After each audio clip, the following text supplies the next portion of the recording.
So this is the last application of Gaussian theorem, that is electric field due to a solid sphere. So here I had considered what? I had considered a solid sphere, completely a solid sphere. So what is the difference between the previous one and this one? Till now whatever we have done, that is due to the surface area. Right now it is a solid sphere, means whatever doing my whatever I am considering, that will be a volume charge distribution, because this is a solid sphere. So first what I will do, that if this is my solid sphere, suppose it have radius r,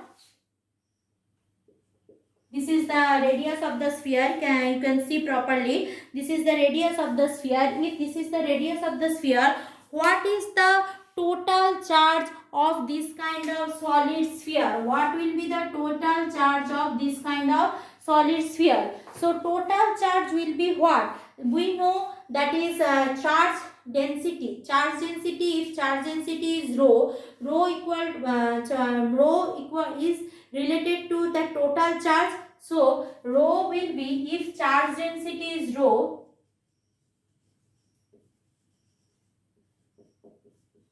city equal to rho for volume charge, that is rho equal to what? Q total by V volume.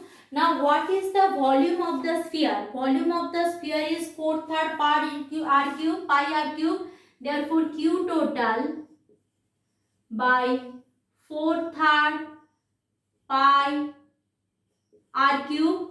Therefore from here what I can write, total charge included here, Q total equal to 4/3 pi r cube into rho. Q total is 4/3 pi r cube into rho. Q total is 4/3 pi r cube into rho. This is the first things we need to do. Now rest of the part is just like the previous one. I will consider the outside point, on the surface point and inside point. Clear? So first I am considering when the my point is, my object is, or I am considering the electric field at the outside. Clear? So if I am considering what is happening means, my Gaussian surface is here outside of the sphere. This is the radius of the Gaussian surface. Smaller is the radius of the Gaussian surface. So according to the Gaussian theorem, what I can write? According to the Gaussian, I can write that total flux phi E equal to integration E dot dA, that is equal to Q total by epsilon 0.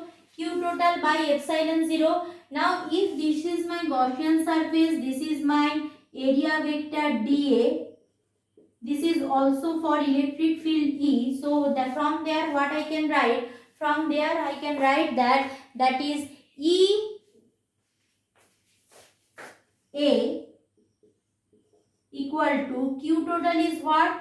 4/3 pi r cube rho by epsilon 0. 4/3 pi r cube rho by epsilon 0. Now Gaussian surface is a surface, not a volume. So here A will be what? For this surface, that is 4 pi r square. So this is equal to E into 4 pi small r square, that is equal to 4 by 3 epsilon 0 pi r cube into rho. Clear? So what will be the electric field? I am rubbing this board, not this diagram. So electric field will be equal to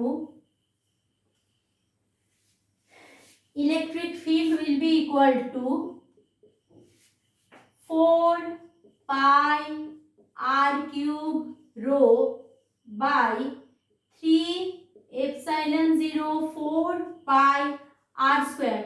So 4 pi cancel out. So it will be rho by 3 epsilon 0 r cube by r square. This is the electric field outside of the spherical cell. This is the electric field outside of the spherical cell. I think no confusion. Means what is happening? Epsilon 0 is a constant quantity, rho is a constant quantity, r is also constant quantity. So what is happening here? That is electric field also just like spherical cell inversely proportional with the r square. Done. First thing done. Now if I am going for what is the electric field on the surface of the sphere. This is the easiest one. Means simply where r equal to r. Let's see. So at the surface what is happening? So at the surface what is happening? So let's see. So at surface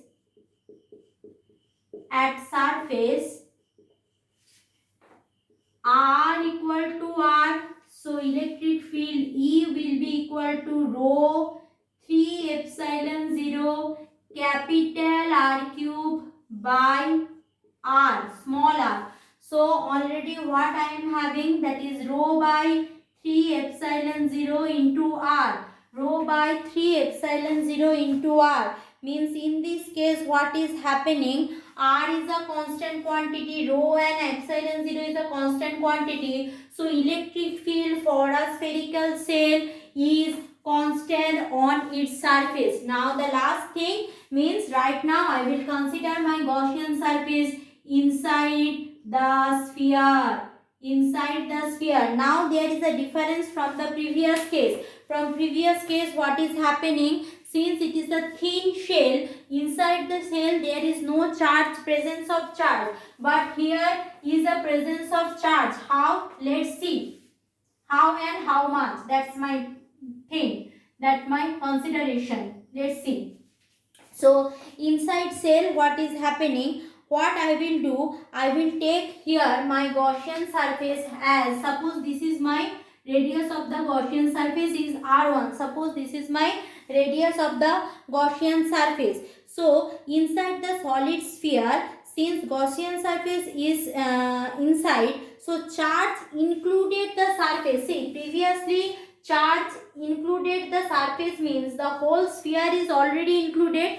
Right now a part of the sphere is included within the surface. So here the Q total is also different. Here Q total, if I am considering the previous one, that will not be here. Here Q total, if I am taking it as Q total as Q prime. So here it will be that total charge phi E will be equal to integration E dot dA equal to, suppose Q prime, in place of Q total I am writing Q prime by epsilon 0 because here the Gaussian surface is inside the sphere. So Q prime is what here?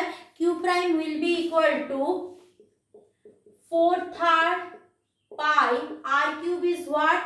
4/3 pi R1 cube, because R1 is the radius of that surface. So 4/3 pi R1 cube, because within that surface I am considering R1 cube into rho prime. Rho prime, why I am considering? Because rho prime I am taking the volume charge distribution within that Gaussian surface. Here I am not taking that rho. I am taking that volume charge distribution within that rho. Now you can ask me, ma'am, volume charge distribution will be changed? No, obviously not changed. But that is, there is a fraction. Previous one, suppose here is 4000 charge included within the whole sphere. Right now I am considering a part of sphere. So obviously some charge I am not considering, some charge I am leaving. So how much will be the change in rho, that I don't know. To investigate on that, that's why I am considering, instead of rho I am considering rho prime.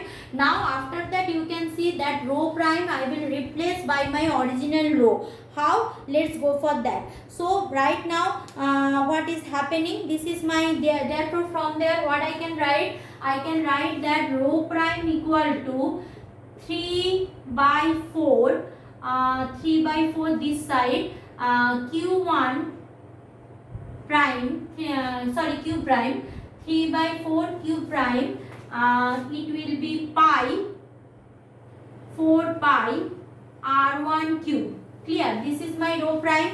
Done. No confusion. Without any confusion I can write that is this is my rho prime. Now already I know what? Already I know my Q total.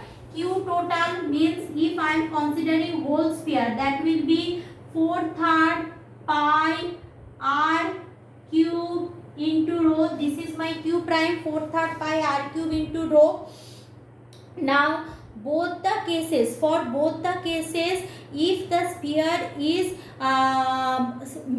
built by the same material, then this row and this row will be same density. Density means per unit charge distribution will not change. So this row and row prime will be same. Means what I can do, this in place of row I can put that row prime value. So let's put that what I am getting.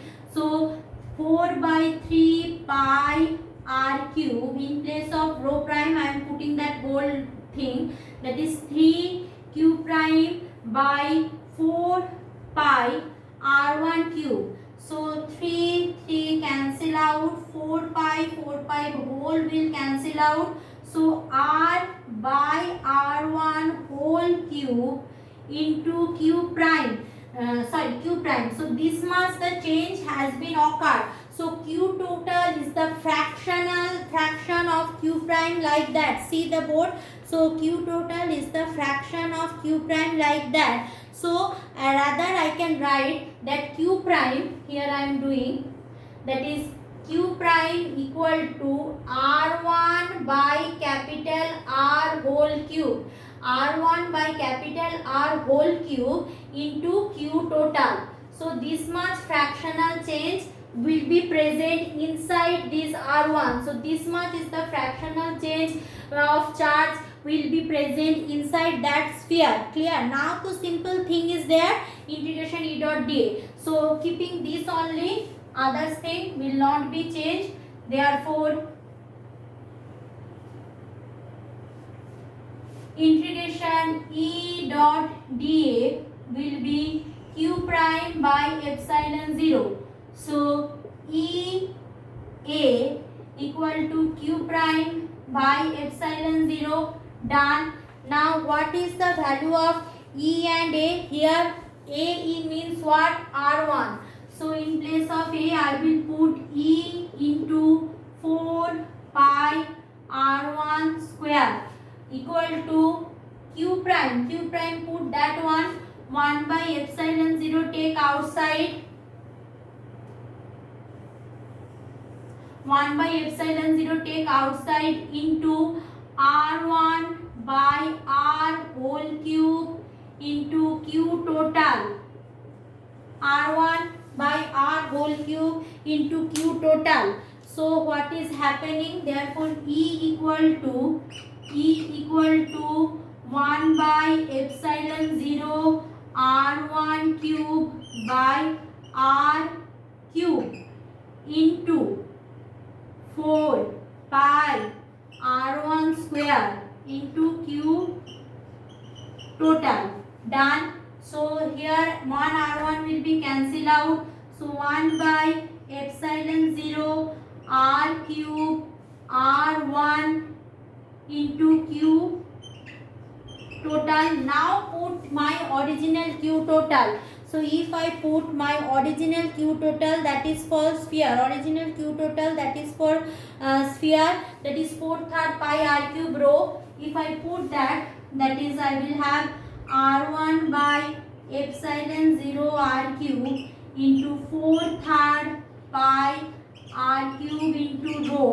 So r cube cancel out. Achha, here I am having 1 4 pi now. Where is that? Here I am 1 4 pi will be there. So 4 pi, that 4 pi will be cancel out. So already only one thing will be there, that is rho by epsilon 0 into R1. Rho by epsilon 0 into R1 with a 3 is there. Means what? Previously the electric field change as an inverse square law. Here electric field change directly. Clear? Directly. So the what is the curve? Curve will be look like that.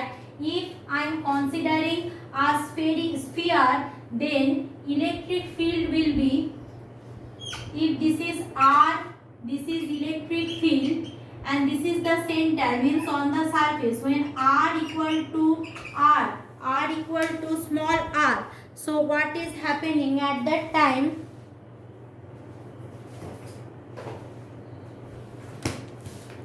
When R equal to R, so firstly it is directly changed. More is the distance,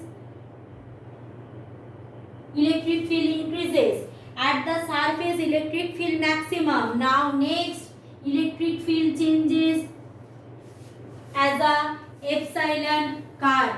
Okay, now application part from this, what is the problem is coming in exam, that I will discuss later on. Thank you class. Please go to the description box for notes. Thank you.